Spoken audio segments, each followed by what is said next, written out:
Assalamualaikum warahmatullahi wabarakatuh. Perkenalkan, nama saya Nanda Renata dengan NIM 205231071 dari kelas Perbankan Syariah 2B. Kali ini saya akan menceritakan ulang bagaimana peristiwa Perjanjian Giyanti tahun 1755 dan terbelahnya Pulau Jawa. Perjanjian Giyanti ini merupakan suatu peristiwa besar di masa silam. Perjanjian Giyanti lahir sebagai sebuah kesepakatan segitiga politik antara Pakubuana III, Pangeran Mangkubumi, dan VOC pada 13 Februari 1755. Nama Giyanti sendiri diambil dari lokasi penandatanganan perjanjian tersebut, yakni di Desa Giyanti. Tempat tersebut sekarang dikenal dengan Dukuh Kerten, Jatiharjo, Karanganyar, Jawa Tengah. Perjanjian Giyanti ini dibuat dalam rangka meredam api konflik yang terjadi selama berlarut-larut. Ketika itu, Mangkubumi yang membantu Pakubuana II dalam meredakan konflik mendapatkan hadiah berupa sebidang tanah dari Pakubuana II. Namun, luas tanah yang diberikan menimbulkan kecemburuan. Salah seorang pangeran mengeluhkan ketidakadilannya terkait hadiah tersebut kepada Jenderal Baron van Imhoff. Gubernur tersebut kemudian mengeluarkan keputusan yang membuat tanah tersebut tidak jadi dimiliki oleh Mangkubumi.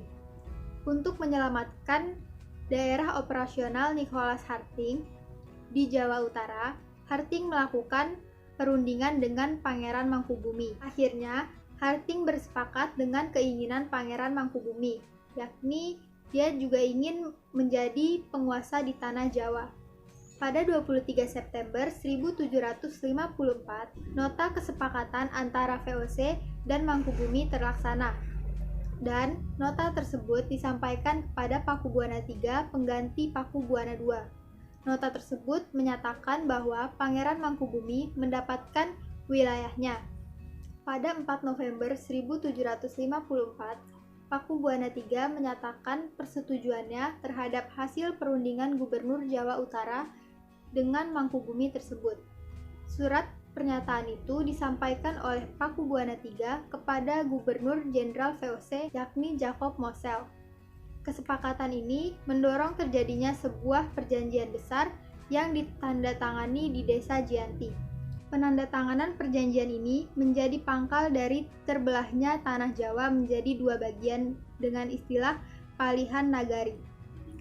Hal ini menjadi awal mula naik tahtanya Mangkubumi di Yogyakarta sebagai Sri Sultan Hamengkubuwono I.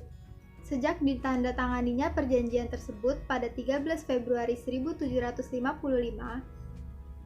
keterbelahan masyarakat Jawa tersebut tidak terjadi seketika pasca perjanjian Giyanti.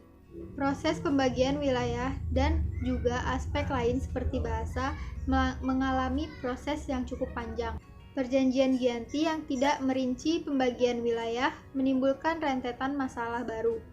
Sementara itu, pasca perjanjian Giyanti, Raden Mas Said atau Pangeran Sumbernyawa masih terus melakukan pemberontakan.